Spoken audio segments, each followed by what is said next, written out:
नमस्कार, स्वागत है आपका एबीपी न्यूज पर। मैं हूं आपके साथ शीरीन और वक्त हो गया है 24 घंटे 24 रिपोर्टर का, जहां आपके लिए लेकर आ रहे हैं 24 घंटे की बड़ी खबरों की पूरी डोज, वो भी नॉन स्टॉप। पहले देखते हैं शो में आगे क्या है खास। केजरीवाल को सुप्रीम कोर्ट से मिली जमानत। मंडी में मस्जिद में अवैध निर्माण के खिलाफ हुआ हंगामा। कल प्रधानमंत्री नरेंद्र मोदी जम्मू कश्मीर के डोडा और हरियाणा के कुरुक्षेत्र में करेंगे चुनावी रैली। राहुल गांधी के बाल काटने और दाढ़ी बनाने वाले नाई को मिला एक सरप्राइज गिफ्ट। इनके अलावा और भी खबरें होंगी, लेकिन सबसे पहले आज की बड़ी पॉलिटिकल खबर।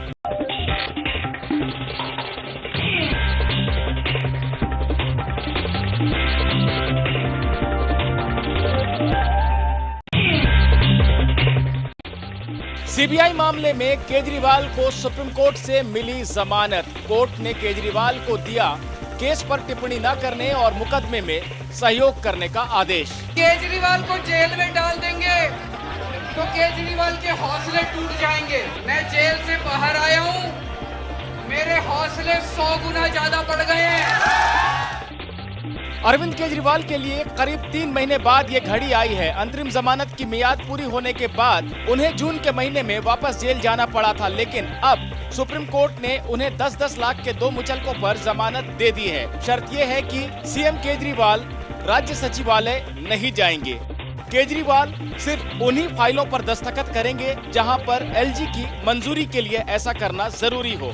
शराब घोटाला वाले केस पर उनके टिप्पणी करने की भी मनाही है। केजरीवाल को मुकदमे में सहयोग करना होगा, यानी ईडी वाले मामले में लगाई गई शर्त बनी रहेगी। जस्टिस उज्जवल भुइयां ने कहा कि वो ईडी केस में लगाई शर्त से असहमति रखते हैं, लेकिन उस पर टिप्पणी नहीं करेंगे। 2 जजों की बेंच में शामिल जस्टिस भुइयां ने केजरीवाल की गिरफ्तारी की टाइमिंग और सीबीआई की मंशा पर कठोर टिप्पणी की। उन्होंने कहा, ये धारणा बदलनी चाहिए कि सीबीआई पिंजरे में बंद तोता है। अब हरियाणा चुनाव में कैंपेनिंग करेंगे अरविंद केजरीवाल। बीजेपी बोली कि केजरीवाल को जमानत मिली है, वो दोष मुक्त नहीं हुए हैं। आगे भाई आगे, केजरीवाल आगे, आगे भाई आगे। जोरदार जश्न हुआ, मिठाइयां बटी, नेता गले मिले। ये तस्वीरें बता रही हैं कि दिल्ली के सीएम अरविंद केजरीवाल को जमानत मिलने पर आम आदमी पार्टी किस कदर जोश में है। आम आदमी पार्टी इसे सत्य की जीत बता रही है, लेकिन बीजेपी कह रही है कि केजरीवाल अपने ऊपर लगे आरोपों से बरी नहीं हुए हैं।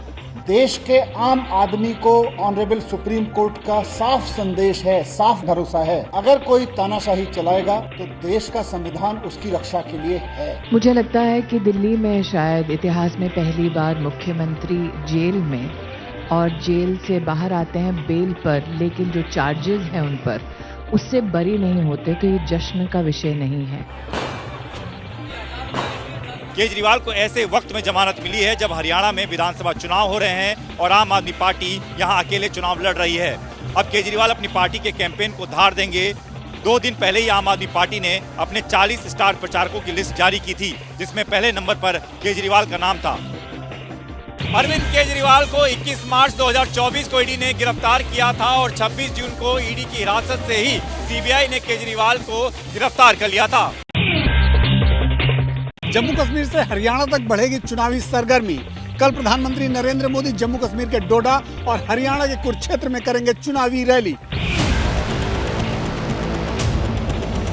आर्टिकल 370 इतिहास के पन्नों में खो गया है। धारा 370 इतिहास में समाने के बाद जम्मू कश्मीर में पहली बार विधानसभा चुनाव हो रहे हैं।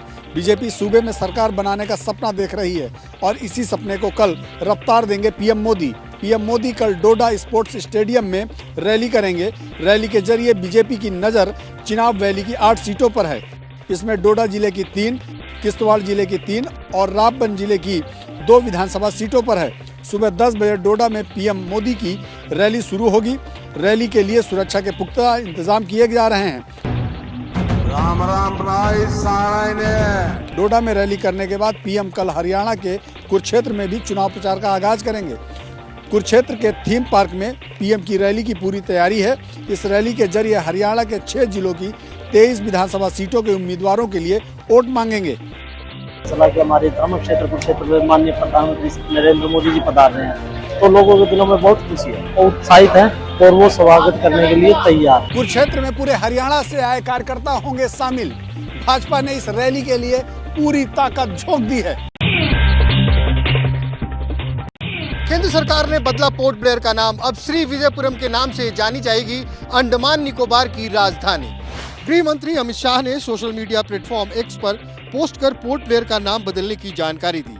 गृह मंत्री ने अपने पोस्ट में कहा कि पीएम नरेंद्र मोदी विजन के तहत देश को औपनिवेशिक पहचान से मुक्त करने के लिए हमने पोर्ट ब्लेयर का नाम बदलकर श्री विजयपुरम करने का निर्णय लिया है। अब गुलामी का एक और निशान मिटा दिया गया है। केंद्र सरकार ने इससे पहले अंडमान निकोबार के रॉस आइलैंड का नामकरण नेताजी सुभाष चंद्र बोस द्वीप के नाम पर किया था। नील आइलैंड को शहीद द्वीप, हेवलॉक आइलैंड को स्वराज द्वीप का नाम दिया गया था।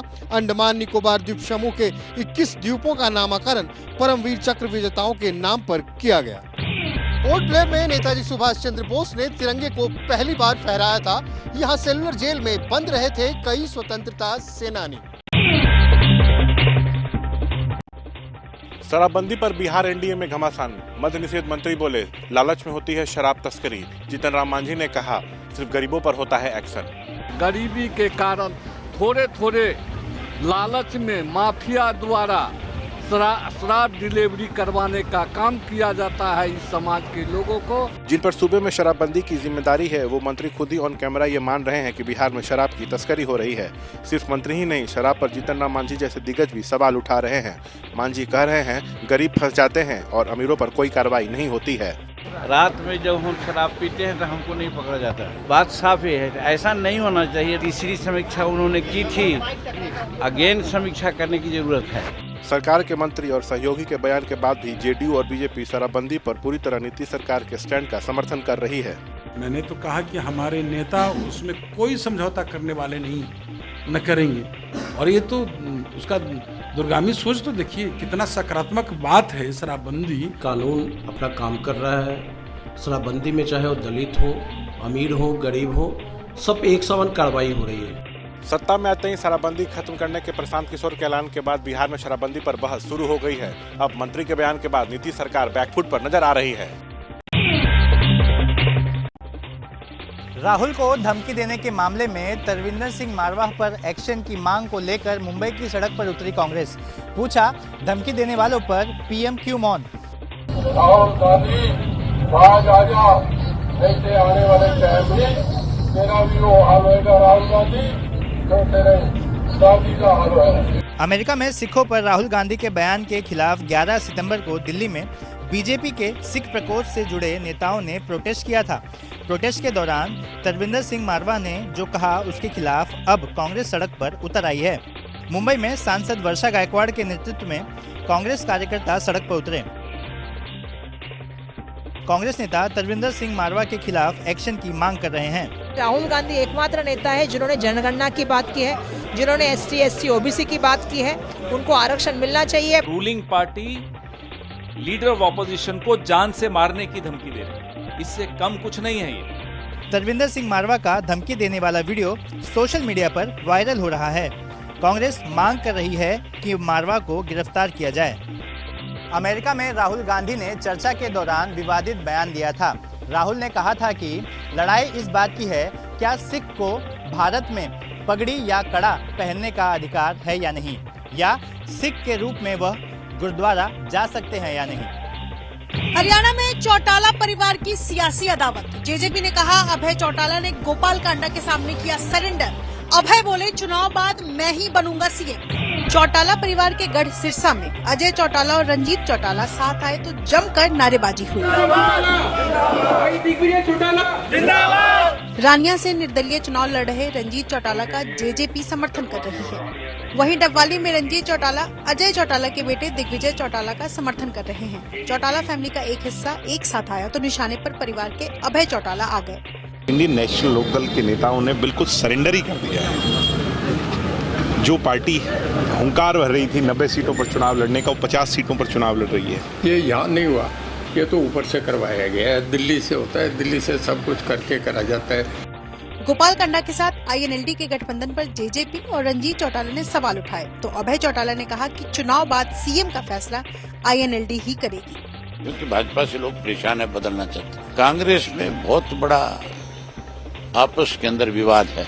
मैं दावे से ये बात कह सकता हूँ कि हम 20 से 25 सीट दोनों पार्टियां मिलकर के जीतेंगे। रानिया से अभय चौटाला के बेटे कर्ण चौटाला अपने दादा रंजीत चौटाला के सामने हैं और इसीलिए अजय और रंजीत चौटाला ने हाथ मिलाया है। पहाड़ों पर बारिश का सितम जारी है, नदी नाले उफान पर है, कहीं पानी भरा है तो कहीं लैंडस्लाइड से हालात खराब हैं। देवभूमि उत्तराखंड में मौसम खराब है। लगातार हो रही बारिश से नैनीताल में लैंडस्लाइड की भयानक तस्वीरें सामने आई। आप भी देखिए कैसे घर के दरवाजे से मलबे के साथ पानी बह रहा है। डराने वाली ये तस्वीरें रुद्रप्रयाग से सामने आई हैं, जहां बद्रीनाथ हाईवे पर जबरदस्त भूस्खलन हुआ, जिससे 4 धाम यात्रा पर जाने वाले श्रद्धालु परेशान हैं। हल्द्वानी में सड़क पर लोग खड़े हैं और सामने दरिया बह रहा है। मुश्किल ये है कि इसे पार कैसे किया जाए। चंपावत में तो हालात और भी खराब है। वहां मूसलाधार बारिश के चलते कई मार्ग बाधित हैं। शेर नाले में पानी भरने से दोनों तरफ वाहनों की लंबी कतार लग गई। मूसलाधार बारिश से उधम सिंह नगर भी अछूता नहीं है। वहां धान के किसानों को पानी भरने से फसल खराब होने का डर सता रहा है। उत्तराखंड के कई जिलों में बारिश को लेकर रेड अलर्ट है। खराब मौसम ने लोगों की दुश्वारियां बढ़ा दी हैं। लोग अब बारिश थमने का इंतजार कर रहे हैं। आसमानी सितम यूपी में भी जारी है। कहीं टैंकर पलट गया तो कहीं यात्रियों से भरी बस बाल बाल बची है। मलबे में दबकर लोगों के मरने के मामले भी सामने आए हैं। यूपी के लखीमपुर खीरी में यात्रियों से भरी रोडवेज बस का हाल देखिए। सड़क पर 1 फीट से ज्यादा पानी भरा है। चलती बस सड़क के नीचे उतर गई। गनीमत रही कि बस पलटी नहीं। बस में सवार 20 से 25 यात्री सुरक्षित हैं, लेकिन बाढ़ के बहाव में ये टैंकर पलट गया। अब प्रशासन ने भीरापलिया मार्ग से वाहनों के निकलने पर पाबंदी लगा दी है। उधर मुजफ्फरनगर के ककरौली थाना क्षेत्र में बारिश से मकान गिर गया, जिसमें एक शख्स की जान चली गई। थोड़ा पीछे हो जाइए, थोड़ा हट जाओ। अमरोहा में भी इसी तरह का हादसा हुआ, जहां भारी बारिश के चलते मकान गिरा। एक बच्चे की मौत हो गई और 7 लोग घायल हो गए। कासगंज में बीते 2 दिन से हो रही बारिश से बिटौना बिजली घर में पानी भर गया है और बिजली आपूर्ति ठप हो गई। अब पंप से पानी निकाला जा रहा है। चीन वियतनाम के बाद भारत के तमाम राज्यों में यागी तूफान का असर देखने को मिल रहा है। कुदरत के आगे बेबस लोग मौसम के साफ होने का इंतजार कर रहे हैं। मानसून सीजन में इस बार जमकर बारिश हो रही है। राजस्थान और एमपी से आसमानी सितम की दहला देने वाली तस्वीरें सामने आई हैं। राजस्थान के सवाई माधोपुर में अचानक पुलिया टूटी और स्कूली बस देखते देखते नाले में समा गई। स्कूल बस के नाले में बहने का वीडियो तेजी से वायरल हो रहा है। 4 लोगों के बहने की भी खबर है। बीते 24 घंटों में सवाई माधोपुर में 93 मिलीमीटर बारिश दर्ज की गई है। राजस्थान के कई हिस्सों में भारी बारिश से बाढ़ जैसे हालात बन गए हैं। सड़कें दरिया बन चुकी हैं। उधर मध्य प्रदेश के दतिया में भारी बारिश से हालत खराब है। उद्दुआ ग्राम में जर्जर हो चुका मकान बिखर गया। बाजनी ग्राम में भी बारिश से एक घर गिरा। मकान की छत के मलबे में दबे शख्स की विचलित करने वाली तस्वीरें सामने आई। मुरैना में बांध ओवरफ्लो होने से उसके गेट खोले जाने से नदियां उफान पर आ गई। बाढ़ का खतरा मंडरा रहा है। दिल्ली सहित देश के तमाम राज्यों में भारी बारिश से हालात खराब हैं। मौसम विभाग की माने तो अभी राहत के आसार कम ही हैं। 1971 की जंग के योद्धा को अपनी मौत के बाद लड़नी पड़ी एक और जंग। पूर्व सैनिक के शव को ट्रॉली पर रखकर उफनती नदी पार कराई। नीचे उफनती गौला नदी और उसके दोनों छोर पर रस्सा बांधकर ट्रॉली पर रखा गया पार्थिव शरीर। ये उत्तराखंड के हल्द्वानी के नजदीक की तस्वीर है, जहां 1971 की जंग के वीर योद्धा गोपाल जंग बसनेत का पार्थिव शरीर गांव से शमशान तक ले जाने के लिए काफी मशक्कत करनी पड़ी। इसके लिए उफनती नदी पार करनी थी और कोई पुल था नहीं। ऐसे में पार्थिव शरीर को ट्रॉली पर रखकर और उसके साथ एक आदमी को बैठाकर नदी पार कराई गई। तब जाकर इस वीर योद्धा को अपनी अंतिम यात्रा में 4 कंधे नसीब हो पाए, लेकिन इस चक्कर में अंतिम संस्कार में देरी हो गई। वो पूर्व सैनिक हल्द्वानी के रानीबाग के दानीजाला में रहते थे। उत्तराखंड के कुमाऊं में इतनी तेज बारिश हो रही है कि हल्द्वानी की गौला नदी में भारी उफान आ गया, लेकिन इस चक्कर में 1971 की जंग के योद्धा के अंतिम संस्कार में बड़ी मुश्किल पेश आई। इस वीर योद्धा ने जंग के मैदान में अपनी जान की परवाह भी नहीं की, लेकिन बुनियादी सुविधाओं के संकट ने मौत के बाद भी उनका पीछा नहीं छोड़ा। तूफान यागी से वियतनाम में मरने वालों का आंकड़ा बढ़ता जा रहा है। थाईलैंड से भी भयंकर तबाही की तस्वीरें आई हैं। वियतनाम में आए अब तक के सबसे शक्तिशाली चक्रवाती तूफान यागी का कहर यहां लगातार जारी है। इस तूफान के कारण आई बाढ़ से मरने वालों की संख्या 225 के पार पहुंच गई है। 100 से ज्यादा लोग लापता हैं। 800 से ज्यादा लोग घायल बताए जा रहे हैं। तूफान से जगह जगह पेड़ उखड़ गए हैं। बिजली के पोल गिरने से बिजली आपूर्ति ठप है। लोग कह रहे हैं कि तबाही से उबरने में वक्त लगेगा। यागी ने थाईलैंड में भी जबरदस्त तबाही मचाई है। सड़कें जलमग्न हैं। इसी बीच थाईलैंड की प्रधानमंत्री बाढ़ प्रभावित लोगों से मिलने पहुंची और भरोसा दिया कि सरकार उनके साथ है। उधर अमेरिका के लुसियाना में फ्रांसिन तूफान ने कहर बरपाया है। अचानक बाढ़ और भूस्खलन से घरों में पानी भर गया है। बिजली आपूर्ति बाधित है और बुनियादी ढांचा बर्बाद हो गया है। एशिया में आए सबसे शक्तिशाली तूफान यागी ने भयंकर तबाही मचाई है। भारत में भी इसका असर कई राज्यों में देखने को मिला है। लॉन्ग रेंज मिसाइल पर पुतिन की यूरोप और अमेरिका को धमकी। पुतिन ने कहा कि अगर ये मिसाइलें यूक्रेन को दी जाएगी तो रूस और वेस्टर्न वर्ल्ड के बीच जंग की शुरुआत हो जाएगी। इस बार धमकी सीरियस है क्योंकि पुतिन किसी भी कीमत पर जंग को ऐसे मौकों पर नहीं छोड़ना चाहते जहां उन्हें यूक्रेन से मोलभाव करने के लिए अपना पलड़ा झुकाना पड़े। और इस वक्त ऐसा है क्योंकि कुर्स्क में यूक्रेनी सैनिक डटे हैं, जबकि मीडिया रिपोर्ट्स के मुताबिक बाइडेन अपना टर्म पूरा करने से पहले यूक्रेन को रणनीति तौर पर और मजबूत होते देखना चाहते हैं। इसका मतलब ये है कि अमेरिका जंग की आग बढ़ाएगा। इसलिए पुतिन ने साफ लफ्जों में कैमरे के सामने कहा, बड़ी मिसाइलें यूक्रेन को मिली तो फिर जंग का दायरा बढ़ जाएगा। The Ukrainian army is incapable of striking with modern Western-made long-range precision systems. It will mean that NATO countries, the United States, European countries are at war with Russia. Putin के बयान से लगता है कि मैदान जंग में कुछ तो बड़ा होगा क्योंकि पुतिन पर जंग के फाइनल नतीजे का दबाव है। क्योंकि रूस की जनता अब नतीजा चाहती है। अगर बातचीत फेल हो गई तो फिर मिसाइलों के जवाब में रूस अपने एटमी हथियार निकाल सकता है और ये हथियार यूक्रेन तक ही सीमित रहेंगे, इस पर डाउट है। रूस यूक्रेन वॉर अमेरिकी चुनाव में भी बड़ा मुद्दा है। कमला हैरिस के साथ डिबेट में डोनाल्ड ट्रंप ने कहा कि अगर वो सत्ता में आए तो वो एक ही दिन में जंग रुकवा सकते हैं। पिछले 24 घंटे में रूस ने यूक्रेन के एनर्जी इंफ्रास्ट्रक्चर को निशाना बनाया। डोनेट्स्क के साथ ही मल्टीपल बैटल जोन के एरिया पर अटैक की रफ्तार भी बढ़ाई। क्या डॉनबास को जीतने का पुतिन का ख्वाब पूरा होने वाला है? पुतिन को यूक्रेन वाली करोड़ों अरबों डॉलर की नेचुरल रिसोर्स की खदानें मिलने वाली हैं। रूस ने 2 दिनों में यूक्रेन को काफी पीछे धकेलने वाले ऑपरेशन शुरू कर दिए हैं। पहले कुर्स्क के बॉर्डर इलाकों में यूक्रेन को खदेड़ा, दर्जन भर कस्बों पर कब्जा किया। अब पुतिन की युद्ध फोर्स ने यूक्रेन की मैकेनाइज्ड ब्रिगेड पर तबाही के गोले बरसाए हैं। रूसी रक्षा मंत्रालय के मुताबिक यूक्रेन की 24वीं 42वीं मैकेनाइज्ड ब्रिगेड के साथ साथ 116वीं टेरिटोरियल डिफेंस ब्रिगेड को डोनेट्स्क से कम 3 इलाकों में भारी नुकसान हुआ है। लेकिन यूक्रेन के राष्ट्रपति अब भी कह रहे हैं जो कुछ हो रहा है वो हमारे प्लान के मुताबिक है। यूक्रेन आर्म फोर्सेस ने बताया कि इस वक्त करीब 80 जगह रूस की सेना के साथ टकराव हो रहा है। इसके साथ ही यूक्रेन के जो पायलट्स हैं वो रोमानिया जाकर F-16 फाइटर जेट्स की ट्रेनिंग भी ले रहे हैं। एक तरफ रूस यूक्रेन पर हमला कर रहा है और दूसरी तरफ जापान को भी आंखें दिखा रहा है। जापान ने दावा किया है कि रूस का एक प्लेन उसकी वायु सीमा के बिल्कुल पास आ गया था। जापान से विवाद की वजह इस तस्वीर में है। जापान सागर में चीन के साथ मिलकर रूस ने अपनी ज्वाइंट वॉर एक्सरसाइज शुरू की है। यह 30 साल में रूस की सबसे बड़ी नेवल वॉरफेयर ड्रिल बताई जा रही है। इसमें रूस के साथ चीन के युद्धपोत शामिल हैं। नई तस्वीरों में रूस के फाइटर जेट्स और बॉम्बर प्लेन लगातार उड़ान भरते नजर आए। वहीं दूसरी तरफ समंदर के अंदर कमांडो टीम का डिफेंस और अटैक वाला कॉम्बिनेशन दिखाई दिया। पानी के अंदर ऑटोमेटिक वेपन से गोलियां बरसाई गई। लेकिन जापान ने रूस और चीन की एक्सरसाइज के बीच आपत्ति जताई। जापानी डिफेंस मिनिस्ट्री के मुताबिक रूसी जेट ने जापान के हवाई क्षेत्र के पास उड़ान भरी। ये फ्लाइट रूस के Tu-142 विमान की थी जो जापान और साउथ कोरिया के बीच साउथ ओकिनावा वाले इलाके तक पहुंच गई। इससे पहले 2019 में ऐसी सिचुएशन बनी थी, तब रशियन प्लेन जापान की हवाई सीमा में दाखिल हो गए थे। वेस्टर्न वर्ल्ड के खिलाफ तानाशाह किम जोंग की ताकत का एक और ट्रेलर सामने आया है।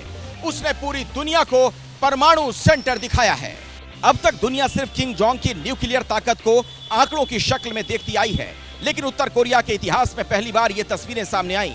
तानाशाह किम जोंग परमाणु बम बनाने वाली फैक्ट्री के अंदर इस तरह घूमता हुआ दिखाई दिया। किम जोंग के पीछे लंबी ग्रे ट्यूब एक कतार में रखी हुई नजर आई। किम जोंग उन ने न्यूक्लियर फैसिलिटी बेस के कंट्रोल रूम के साथ प्रोडक्शन रूम का दौरा किया, एटम बम बनाने में जुटे साइंटिस्ट से बात की। स्टेट मीडिया KCNA के मुताबिक तानाशाह किम ने न्यूक्लियर हथियारों को बढ़ाने के लिए और ज्यादा सेंट्रीफ्यूज का प्रोडक्शन करने को कहा है, यानी मौत का सामान तैयार करने के निर्देश दिए। हालांकि ये जानकारी नहीं दी गई है कि ये न्यूक्लियर फैसिलिटी उत्तर कोरिया के मुख्य योंगब्योन न्यूक्लियर सेंटर में है या नहीं, लेकिन इतना जरूर है कि 2010 में अमेरिकी स्कॉलर्स को योंगब्योन में एक न्यूक्लियर फैसिलिटी दिखाई गई थी। एक रिपोर्ट के मुताबिक उत्तर कोरिया के पास 50 परमाणु बम पड़ा हुआ है, लेकिन उसके पास इतना परमाणु मटेरियल है कि उससे 70 से 90 और परमाणु बम बनाए जा सकते हैं। मिडिल ईस्ट में भी बारूद का प्रहार थमने का नाम नहीं ले रहा। इजराइल और हिजबुल्ला एक दूसरे का नामो निशान मिटाने पर अड़े हैं। इस बार तो हिजबुल्ला की तरफ से नॉन स्टॉप रॉकेट की बरसात कर दी गई। कुछ घंटों से सोशल मीडिया पर ये तस्वीरें वायरल हुई। हिजबुल्ला से सिंपैथी रखने वाले इस ग्रुप का सपोर्ट करने वाले अकाउंट्स ने दावा किया कि लेबनान की जमीन से रॉकेट दागे गए। निशाने पर नॉर्थ इजराइल की मिलिट्री बटालियन थी। बताया गया कि 200वीं डिवीजन ब्रिगेड और वहां इजराइल के स्टोरेज डिपो को निशाना बनाया गया है। ईरानी मीडिया ने दावा किया है कि हमले में इजराइल इंटेलिजेंस यूनिट के 22 लोग मारे गए और 74 घायल हुए। अब तक इजराइल की तरफ से ऐसे हमलों पर ज्यादा रिएक्शन नहीं आते थे, लेकिन बीते 3 दिनों से इजराइल लगातार ये कह रहा है कि हिजबुल्ला की तरफ से ड्रोन और रॉकेट आते हैं, मगर उन्हें हवा में ही मार दिया जाता है। इस बार कहा गया है कि 20 से ज्यादा रॉकेट्स दागे गए, जिन्हें नष्ट कर दिया गया। जंग एक तरफा नहीं है और इस टकराव में भी यही रूल फॉलो हो रहा है। जैसे ही इजराइल पर हमले की कोशिश हुई, इजराइल ने भी ईरान के साथी संगठन हिजबुल्ला के खिलाफ हवाई हमले शुरू कर दिए। ये दावा किया गया कि इजरायली एयरफोर्स ने आयत्रोन, मारयामीन और चिहिन इलाके में हिजबुल्ला के इंफ्रास्ट्रक्चर को टारगेट किया। सिप्किन में भी हमले की थर्मल इमेज जारी की गई है। इधर इजराइल में लोगों का गुस्सा हमास जंग को लेकर बढ़ता जा रहा है। लोगों का कहना है कि बंधकों को जल्द से जल्द रिहा करवाना चाहिए। 50 साल बाद बांग्लादेश फिर से पाकिस्तान बनने की राह पर है। ढाका में पहली बार मोहम्मद अली जिन्ना की बरसी मनाई गई। जिन्ना की मौत के 76 साल पूरे होने के मौके पर ढाका में प्रोग्राम हुआ। इस दौरान जिन्ना को याद किया गया और मांग की गई कि मुजीबुर रहमान की जगह मोहम्मद अली जिन्ना को बांग्लादेश का राष्ट्रपिता घोषित कर दिया जाए। कार्यक्रम में पाकिस्तान के बांग्लादेश में डेप्यूटी हाई कमिश्नर कामरान धंगल और मोहम्मद यूनुस सरकार से जुड़े हुए कई लोग भी शामिल हुए। 5 अगस्त को तख्ता पलट के बाद बांग्लादेश कैसे पाकिस्तान बन चुका है, ऐसे समझिए। कट्टरपंथी जमाते इस्लामी पर बैन हटा दिया गया। हिंदुओं के खिलाफ जबरदस्त हिंसा हो रही है। हिंदुओं की पूजा पर पाबंदी लगा दी गई। आतंकवादियों को जेल से रिहा किया जा रहा है। पहली बार जिन्ना की मौत की बरसी मनाई गई। मुजीबुर रहमान की कई प्रतिमाएं तोड़ दी गई। बांग्लादेश में शेख मुजीबुर रहमान को राष्ट्रपिता का दर्जा दिया जाता है। मुजीबुर रहमान बांग्लादेश के पूर्व प्रधानमंत्री शेख हसीना के पिता थे। बांग्लादेश अपने इतिहास के सबसे नाजुक दौर में है, इसलिए ऐसा माना जा रहा है कि अगर हालात ऐसे ही रहे तो बांग्लादेश की विरासत सिर्फ इतिहास के पन्नों में ही मिलेगी। यूरोपीय देश बुल्गारिया में भीषण हादसा हो गया। एयर शो के दौरान एयरफोर्स का विमान क्रैश होने से हड़कंप मच गया। बुल्गारिया को नाटो में शामिल हुए 20 साल हो चुके हैं। इसी की एनिवर्सरी में एयर शो आयोजित किया गया था। बुल्गारियन एयरफोर्स के फाइटर जेट हवा में करतब दिखा रहे थे, तभी अल्बाट्रोस ट्रेनिंग जेट क्रैश हो गया। फाइटर जेट के जमीन पे गिरते ही उसमें आग लग गई। आग इतनी भीषण थी कि कई किलोमीटर दूर से ही धुआं नजर आ रहा था। हादसा बुल्गारिया की राजधानी सोफिया से करीब 150 किलोमीटर दूर हुआ। फाइटर जेट क्रैश होने के बाद एयर शो को कैंसिल कर दिया गया। 35 साल पहले बुल्गारिया के एयरफोर्स में MiG-29 फाइटर जेट भी शामिल किए गए थे। एयर शो का मकसद MiG-29 फाइटर जेट की ताकत को दिखाना भी था। मंडी में मस्जिद में अवैध निर्माण के खिलाफ हुआ हंगामा, नाराज लोगों का प्रदर्शन, पुलिस के साथ हुई झड़प, नारेबाजी करती हजारों की भीड़, बैरिकेड्स तोड़ने की कोशिश, पुलिस से झड़प, फिर वाटर कैनन का प्रहार। तस्वीरें मंडी की है। मंडी के जेल रोड पर मंदिर में अवैध निर्माण के खिलाफ जमकर बवाल हुआ। कई संगठनों ने अवैध निर्माण के खिलाफ आज प्रोटेस्ट का ऐलान कर दिया था। प्रोटेस्ट को देखते हुए पुलिस मुस्तैद थी। मंडी में धारा 163 लगा दी गई, बैरिकेडिंग की गई थी। मस्जिद के आसपास चप्पे चप्पे पर पुलिस तैनात थी। शहर में आने वाली गाड़ियों की चेकिंग हो रही थी। लेकिन ये सारी तैयारियां धरी की धरी रह गई। मस्जिद में अवैध निर्माण का विरोध करने के लिए हजारों की संख्या में लोग जुटे। प्रदर्शन से पहले शंखनाद हुआ, नारेबाजी हुई, उसके बाद हजारों लोग आगे बढ़े। पुलिस भी उन्हें रोकने के लिए मुस्तैद थी। स्कोडी पुल के पास लगे बैरिकेड्स को तोड़ने की कोशिश हुई। धक्का मुक्की के बाद पुलिस ने हालात कंट्रोल के लिए वाटर कैनन का प्रहार किया। उसके बाद हंगामा और बढ़ गया। मुस्लिम पक्ष ने अवैध तरीके से बनाई गई मस्जिद की बाहरी दीवार को एक दिन पहले ही गिरा दिया था, लेकिन लोगों का कहना है कि मस्जिद में हुए सभी अवैध निर्माण पर बुलडोजर चलना चाहिए। शिमला और मंडी में हुए बवाल के बाद शिमला में सर्वदलीय बैठक बुलाई गई। सीएम सुक्खू ने कहा कि अवैध निर्माण के खिलाफ कार्रवाई होगी। मस्जिद में अवैध निर्माण के खिलाफ शिमला से उठी चिंगारी मंडी तक पहुंची तो सुक्खू सरकार एक्शन में आई। प्रदर्शन के बढ़ते शोर और एक्शन वाली मांग के बीच शिमला में सर्वदलीय बैठक हुई। बैठक में बीजेपी, आम आदमी पार्टी, सीपीएम समेत दूसरी पार्टियों के प्रतिनिधि शामिल हुए। सीएम की अध्यक्षता में हुई सर्वदलीय बैठक में सूबे में प्रांतीय सौहार्द बनाए रखने पर चर्चा हुई। शिमला में जो एक स्थानीय विवाद चल रहा है उसका शीघ्रता से कानूनी हल किया जाए। मंडी में भी एक अवैध निर्माण की बात आई है और जहां अवैध है उसमें अगर वो खुद तोड़ते तो ठीक है, नहीं तो कानून तो अपना काम कर ही करेगा ही। संजौली के बाद मंडी में मस्जिद में हुए अवैध निर्माण के खिलाफ सड़क पर हंगामा हो रहा है। बीजेपी सदन से सड़क तक अवैध निर्माण के मुद्दे पर सुक्खू सरकार को घेर रही है। अगर वो इलीगल है, अगर वो सरकारी जमीन पर है तो सारे का सारा भवन सरकार सील करे, गतिविधियां बंद करे, फिर चाहे सरकार उसको तोड़े या चाहे उस पर कोई और काम करे, वो सरकार के विवेक पर निर्भर करता है। जो भी आप अपनी बात को रखना चाहते हैं रखें, लेकिन हिमाचल प्रदेश के इंटरेस्ट को मद्देनजर रखते ही करें। लोगों के आक्रोश को देखते हुए सुक्खू सरकार बैकफुट पर है। कानून के मुताबिक काम करने की बात कह के लोगों का गुस्सा कम करने की कोशिश की जा रही है। नए वक्त बिल को लेकर बनी संसद की संयुक्त समिति को अपनी राय भेजने के आखिरी दिन समर्थन और विरोध में दिखी होड़। लखनऊ में मुस्लिम संगठनों ने किया बिल का विरोध तो मुंबई में बिल के समर्थन में चला अभियान। लखनऊ में जुमे की नमाज के बाद वक्फ बिल के खिलाफ मुहिम चलाई गई। ईदगाह मस्जिद में मौलाना खालिद रशीद फरंगी महली ने मस्जिद पहुंचे लोगों को नए वक्फ बिल की कमियों की जानकारी दी। उसके बाद QR कोड को स्कैन कर वक्फ बिल के विरोध में अपनी राय कमेटी को भेजी गई। जुमे की नमाज के बाद जो all India Muslim personal law board ने QR कोड जारी किया है, कल शाम तक मोर देन 1.5 करोड़ राय सिर्फ पर्सनल लॉ बोर्ड के QR कोड के जरिए से जा चुकी है। QR कोड के जरिए संसद की संयुक्त कमेटी तक अपना संदेश पहुंचाने की मुहिम मुंबई के बांद्रा में भी हुई। हनुमान मंदिर के सामने QR कोड लगाया गया। यहां लोगों ने नए वक्फ बिल के समर्थन में अपनी आवाज संसद की संयुक्त कमेटी तक पहुंचाई। ये QR कोड से हम JPC को ये मैसेज देना चाहते हैं कि जो अमेंडमेंट जो सरकार कर रही है उसके हम समर्थन में हैं, सरकार के साथ हैं। वक्फ बिल को लेकर बनाई गई संसद की संयुक्त कमेटी ने सभी स्टेक होल्डर्स से राय मांगी थी। कमेटी ने इसको लेकर ईमेल और फोन नंबर भी जारी किया था। मुख्यमंत्री ममता बनर्जी की इस्तीफे की पेशकश के बाद भी जूनियर डॉक्टर्स ने जारी रखा अपना प्रोटेस्ट। तो वहीं दूसरी ओर कोर्ट में CBI की अपील कि संजय रॉय का नार्को टेस्ट कराया जाए, इसे खारिज कर दिया गया है। पश्चिम बंगाल सरकार से बातचीत टूटने के बाद हड़ताली जूनियर डॉक्टर आज भी मोर्चे पर डटे रहे। आरजीकर मेडिकल अस्पताल में लेडी डॉक्टर के रेप और मर्डर के केस में उन्होंने आज भी स्वास्थ्य भवन के सामने प्रदर्शन किया।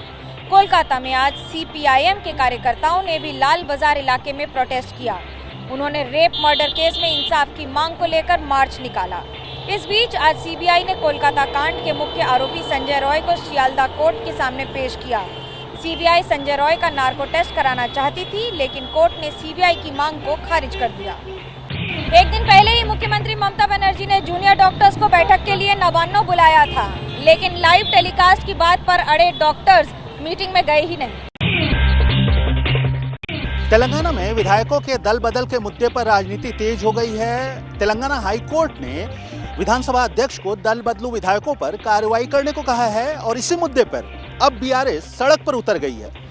शुक्रवार को पूर्व मंत्री हरीश राव समेत कई बड़े बीआरएस नेताओं को पुलिस ने घर में नजरबंद कर दिया। वजह रही कांग्रेस में शामिल हुए विद्रोही विधायक आर.के. पुड़ी गांधी के घर पर बीआरएस का विरोध प्रदर्शन का ऐलान।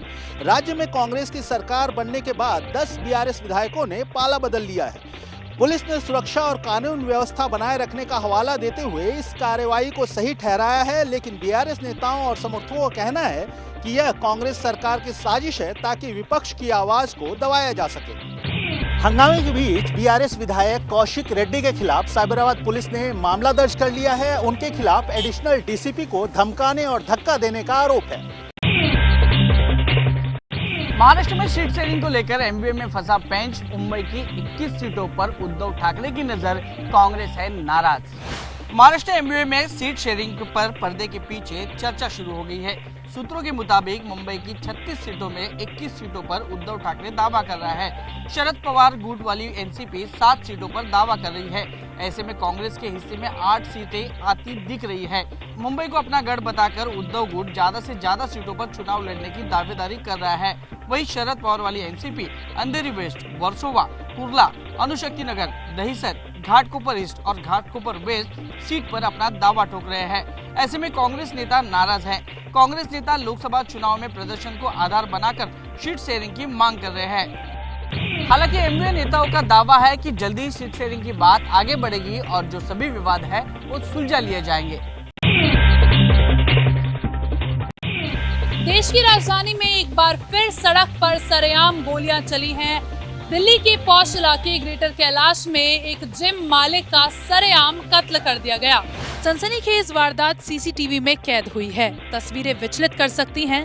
रात करीब 11:15 बजे का वक्त था। सफेद रंग की टी शर्ट पहने नादिर शाह जिम के बाहर खड़ा था। तभी चेक शर्ट पहने बदमाश आया। काली कार के बगल में खड़े किसी से बात कर रहे नादिर पर कई राउंड फायरिंग कर दी। ताबड़तोड़ फायरिंग में नादिर बुरी तरह घायल हो गया। नादिर शाह को अस्पताल ले जाया गया। डॉक्टरों ने उसे वहां मृत घोषित कर दिया। जो नादिर नाम का जो व्यक्ति है उस पर कई आपराधिक मामले पहले ही दर्ज हैं। वो जब यहाँ से निकल रहा था तो कुछ अज्ञात व्यक्ति आते हैं 2 व्हीलर पर और उस पर फायरिंग कर देते हैं। बाइक सवार हमलावरों ने 7 से 8 राउंड फायरिंग की। शुरुआती तफ्तीश में मामला गैंग वॉर का बताया जा रहा है। मारा गया शख्स नादिर शाह अफगान मूल का था। नादिर शाह पर पहले ही कई क्रिमिनल केसेस दर्ज हैं। नादिर शाह को लॉरेंस बिश्नोई गैंग के विरोधी गैंग का बताया जा रहा है। दिल्ली पुलिस ने हत्यारे को पकड़ने के लिए 5 टीमें गठित की हैं। हमलावर अभी पुलिस की पहुंच से बाहर हैं। हमलावरों ने गोली क्यों चलाई, इस बात का भी अभी खुलासा नहीं हुआ है। दुनिया के सबसे भयानक बॉडी बिल्डर इलिया येफिमचेक की मौत हो गई है। महज 36 साल की उम्र में गई जान। ये तस्वीर दुनिया के सबसे ताकतवर बॉडी बिल्डर के नाम से मशहूर इलिया गोलेम येफिमचेक की है। येफिमचेक बेलारूस के रहने वाले थे। 6 सितंबर को अस्पताल में भर्ती कराया गया था। अस्पताल में भर्ती किए जाने के बाद वे कोमा में चले गए। 11 सितंबर को हार्ट अटैक से येफिमचेक की मौत हो गई। हल्क जैसा दिखने की चाहत में एक्सरसाइज शुरू करने वाले इलिया येफिमचेक का सीना 61 इंच का था। बाइसेप्स 25 इंच के थे। 6 फुट 1 इंच लंबे इलिया येफिमचेक का वजन 155 किलो था। येफिमचेक अपनी डाइट के लिए मशहूर थे। एक रिपोर्ट के मुताबिक दिन में 7 बार खाना खाते थे और अपने शरीर को बनाए रखने के लिए 16,500 कैलोरी कंज्यूम करते थे। इसमें 2.5 किलोग्राम स्टेक और सुशी के 108 टुकड़े शामिल थे। पिछले कुछ वक्त से अचानक हुई मौतों की संख्या बढ़ी है। साल 2022 की बात करें तो साल 2022 में 56,000 से ज्यादा लोगों की अचानक मौत हुई है। गुजरात के पाटण में गणपति विसर्जन के दौरान हादसा। सरस्वती नदी में बप्पा का विसर्जन करने के दौरान 7 लोग डूबे।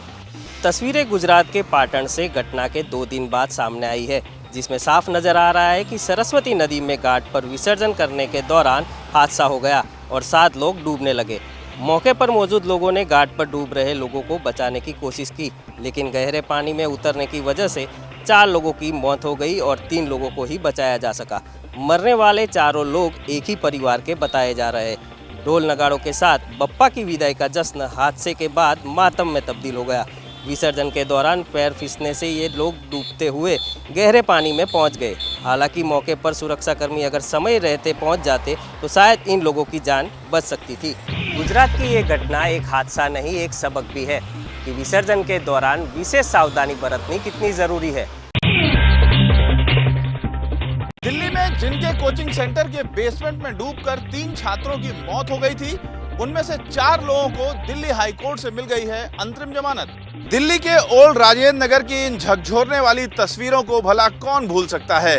ये ज्यादा पुरानी बात नहीं हुई है। इसी साल जुलाई महीने की ही बात है जब coaching centre Rao IAS study circle के बेसमेंट में इतना पानी भर गया कि वहां पढ़ाई कर रहे 3 छात्रों की डूबकर मौत हो गई थी। अब इस मामले में गिरफ्तार कोचिंग सेंटर के 4 सह मालिकों को अंतरिम जमानत मिल गई है। चारों को दिल्ली हाई कोर्ट से अंतरिम जमानत मिली। कोर्ट ने चारों को रेड क्रॉस सोसाइटी को 5 करोड़ रुपए जमा करने का निर्देश भी दिया। कोचिंग सेंटर के चारों सह मालिकों की अंतरिम जमानत 30 जनवरी 2025 तक प्रभावी रहेगी। दिल्ली हाई कोर्ट ने दिल्ली के उपराज्यपाल से एक समिति बनाने का अनुरोध किया है जो हाई कोर्ट के एक रिटायर्ड जज की देखरेख में काम करेगी। समिति ये सुनिश्चित करेगी कि दिल्ली में बेसमेंट में कोई कोचिंग सेंटर न चलाया जाए। कोचिंग के बेसमेंट में पानी भर जाने से जिन 3 छात्रों की मौत हो गई थी, उनमें से 2 छात्राएं और एक छात्र था जो सिविल सेवा परीक्षा की तैयारी करने दिल्ली आए थे। यूपी के बहराइच में भेड़िए ने फिर किया हमला। हमले में 2 महिलाएं और एक बच्चा जख्मी। बीती रात भेड़िए ने बहराइच के महसी इलाके में 3 जगहों पर हमला किया। पहले हमले में 30 साल की गुड़िया घायल हो गई, दूसरे अटैक में 45 साल की मुकीमुन और तीसरे हमले में 6 साल का बच्चा ननकाऊ घायल हो गया। तीनों हमले 5 किलोमीटर के दायरे में हुए। भेड़िए के हमले में घायल तीनों लोगों का इलाज मेडिकल कॉलेज बहराइच में चल रहा है। एक दिन पहले ही भवानीपुर के कोडेनपुरवा में रात 11 बजे भेड़िए ने 50 साल की पुष्पा देवी पर हमला किया। पुष्पा देवी जब चिल्लाई तो भेड़िया उनको छोड़कर भाग गया। भेड़िए की दहशत कानपुर के गांव तक भी पहुंच गई। यहाँ भेड़िया खेतों में घूमता नजर आया। भेड़िए के हमले से 3 लोग घायल हो चुके हैं। वन विभाग का दावा है कि वो लगातार ड्रोन से निगरानी बनाए हुए हैं, लेकिन भेड़िया रात में आकर दबे पांव ग्रामीणों पर हमला कर जा रहा है। बिहार के छपरा से चोरी का अनोखा मामला सामने आया है। चोर ने जहां पहले भगवान शंकर के ऊपर हाथ जोड़े और फिर नाग देवता पर हाथ साफ कर लिया। वाकया बिहार के छपरा के प्रसिद्ध बटुकेश्वरनाथ मंदिर की है। चोरी की पूरी वारदात सीसीटीवी कैमरे में कैद हो गई, जिसमें साफ देखा जा सकता है कि चोर पहले मंदिर में दाखिल हुआ, सीधे शिवलिंग के पास पहुंचा और हाथ जोड़कर पूजा करने लगा। काफी देर तक भोलेनाथ के सामने हाथ जोड़कर पूजा करता रहा और पूजा करने के बाद शिवलिंग में लगे तांबे के नाग को चोरी कर ले गया। इतना ही नहीं, नाग चुराने के बाद चोर फिर से हाथ जोड़ता रहा और अपनी करतूत के लिए भगवान से माफी मांगता रहा। बार बार माफी मांगने के बाद अष्टधातु के प्राचीन शिवलिंग को कपड़े में लपेटकर निकल गया। मंदिर में हुए वारदात को लेकर पुजारी ने रिपोर्ट दर्ज कराई है। पुलिस सीसीटीवी के आधार पर चोर का पता लगा रही है। राहुल गांधी के बाल काटने और दाढ़ी बनाने वाले नाई को मिला एक सरप्राइज गिफ्ट। रायबरेली का नाई राहुल गांधी के गिफ्ट से दंग रह गया।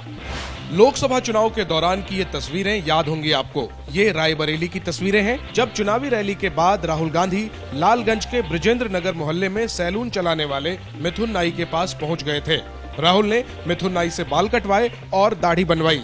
अब करीब 4 महीने के बाद राहुल गांधी की तरफ से मिथुन नाई को ऐसा सरप्राइज गिफ्ट आया कि वो चौंक गए। राहुल ने सैलून का कुछ सामान जैसे 2 हेयर कटिंग चेयर, एक शैम्पू चेयर, एक इन्वर्टर बैटरी मिथुन नाई को बतौर गिफ्ट भेजी है। सैलून चलाने वाले मिथुन के पास कांग्रेस पार्टी के कार्यकर्ता गिफ्ट लेकर पहुंचे। इससे पहले 26 जुलाई को यूपी के सुल्तानपुर से वापस आते वक्त रास्ते में राहुल गांधी की जूतों के कारीगर रामचेत मोची से मुलाकात हुई थी। उन्हें भी राहुल गांधी ने जूते बनाने की एक महंगी मशीन गिफ्ट की थी। राहुल गांधी से सैलून का सामान तोहफे में पाकर मिथुन नाई बेहद खुश हैं। कह रहे हैं कि जब से राहुल गांधी उनकी दुकान में आए हैं, उनका धंधा काफी बढ़ गया है। हालांकि कुल मिलाकर बात यह है कि आम लोगों से जुड़ने का राहुल गांधी का ये नया सियासी अंदाज है। टीवी अभिनेत्री सिमरन बुद्रुक के साथ लालबाग के राजा के दरबार में हुई बदसलूकी, लेडी बाउंसर ने धक्का देकर पंडाल से बाहर निकाला। ये वीडियो अभिनेत्री सिमरन बुधरूप ने अपने इंस्टाग्राम अकाउंट पर शेयर किया है। कुमकुम भाग्य और पांड्या स्टोर की एक्ट्रेस सिमरन के साथ ये उस वक्त का वाकया है जब वो गुरुवार को अपनी मां के साथ मुंबई के लाल बाग के राजा के पंडाल में गई थी। जैसे ही दर्शन के लिए सिमरन की बारी आई, उनके पीछे खड़ी उनकी मां ने एक फोटो क्लिक की। ये देखकर पंडाल के एक स्टाफ ने अचानक उनकी मां से उनका फोन छीन लिया। जब सिमरन की मां ने अपना फोन वापस लेने की कोशिश की तो उन्हें धकेल दिया गया। ये देखकर सिमरन ने बीच बचाव किया, लेकिन वहां मौजूद बांसरों ने उनके साथ भी बदसलूकी की और उन्हें भी धक्के देकर बाहर निकाल दिया। वहां मौजूद एक अन्य टीवी एक्टर और एक्ट्रेस ने भी बीच बचाव करने की कोशिश की, लेकिन उनकी भी सुनी नहीं गई। एक्ट्रेस सिमरन ने लिखा कि ये वीडियो इसलिए शेयर किया ताकि यहां आने वाले श्रद्धालुओं के साथ सम्मान और गरिमा के साथ बर्ताव हो। 24 घंटे 24 रिपोर्टर में आज के लिए फिलहाल इतना ही। अब सोमवार रात 9:40 पर आपसे मुलाकात होगी। तब तक देश दुनिया की खबरों के अपडेट के लिए आप बने रहिए एबीपी न्यूज के साथ। जैसे ही घड़ी का काटा दोपहर 2:30 पे आए, बबीता जी का दिल सास बहू साजिश के लिए मचल जाए। और ये है इनकी बहू, पूरे दिन ऑफिस की टेंशन हो जाए गॉन जब ये करें अपना फेवरेट शो फ्री टाइम पे ऑन। इनकी तरह आप भी देखिए अपना फेवरेट शो अपने टाइम पर और डाउनलोड कीजिए एबीपी लाइव ऐप अपने स्मार्ट टीवी पर।